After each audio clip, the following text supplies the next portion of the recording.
النهارده ماما هتعمل لنا سمنه من الدهنه. الدهنه دي من بيت الكلاوي، يعني تروح للجزار كده تقول له انا عايزه دهنه من بيت الكلاوي، يعني دي افضل دهنه يعني. جابتها كده وقطعتها حتت بايديها، ويبقى فيه غشاء كده شفاف كده مغطيها، بتشيله خالص وبتقطعها حتت صغيره. وبعدين هتاخدها كده على النار، وعلى فكره الموضوع هياخد وقت طويل، هتقعد لها كام ساعه على النار، واوريكم كل مرحله يبقى شكلها عامل ازاي. ايه بقى اللي يخليني اعمل سمنه في البيت وما اشتريهاش من بره؟ اول حاجه المكونات الطبيعيه اللي انا مستخدماها، ما فيهاش اي مواد حافظه.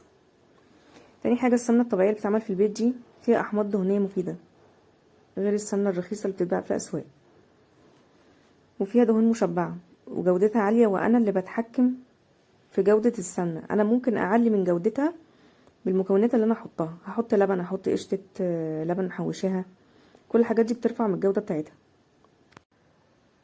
النار هتبقى عاليه لحد اما الاقي فيه سمنه كده بتنزل، هبدا اوطي عليها النار واسيبها،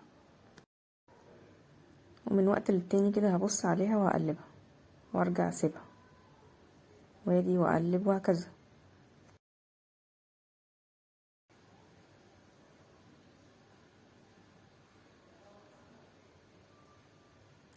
اول ما توصل معايا للمرحله دي وتبقى صفرة كده والقطع بقت صغيرة جدا ونزلت سمنة ياما، هبدأ احط كوباية مية. هل يختلط الزيت بالماء؟ لا يمكن أن يختلط الزيت بالماء. لا يمكن أن يختلط الزيت بالماء. أكرر، لا يمكن أن يختلط الزيت خلاص يا أستاذ خلاص. طيب طالما بقى المية ما بتختلطش بالسمنة، يبقى ايه يلزمه بقى كوباية المية اللي انا حطيتها؟ لازمتها ان انا طبعا لما بحط مية على مادة دهنية، المية هي اللي بتبقى تحت والمادة الدهنية بتبقى فوق. فالمية بتبقى تحت خالص، بتعمل لي عازل حراري هيمنع لي الدهنة دي من انها تتحرق، وكمان هتعمل لي توزيع كويس للحرارة. وهنا كنت ضرباها بالهاند بلندر، واللي ما عندهاش هاند بلندر ممكن تستناها تبرد وبعدين تضربها في الخلاط حبة بحبة. دلوقتي حطيت اللبن بقى هيخلي طعمها احلى وهيديها اللون الذهبي، وعشان السكر اللاكتوز اللي بيبقى في اللبن ده لما بيسخن جامد بيتكرمل. وعندي هنا قشطة كنت محوشاها، يعني تقريبا ممكن تعمل مثلا نص كيلو ولا حاجة.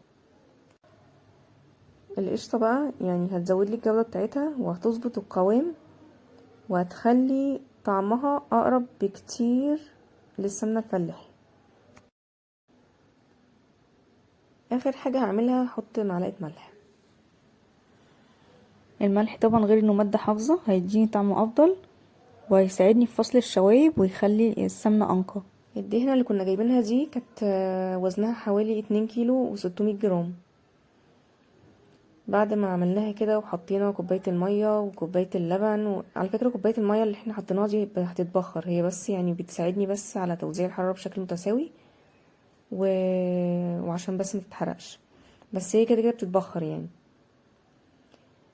وبعد بقى ما حطينا اللبن والقشطه هتصفصف معايا في الاخر، بعد ما هصفيها كده وهعبيها في البرطمانات على 2 كيلو. و2 كيلو دول يعني مركزين قوي، يعني في ناس بعد ما بتعمل السمنة كده وبعد ما بتصفيها بتحط عليها لتر زيت، وبعد ما بتخلطهم ببعض بتعبيهم بقى في البرطمانات. بصوا حطالكوا ايدي على البرطمان بس عشان تعرفوا حجمه قد ايه من نسبة يعني.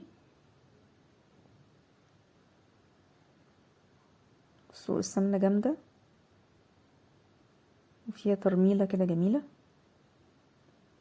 يعني انا لما استخدمها هستخدمها مع زيت ما اجي اطبخ بيها وبس.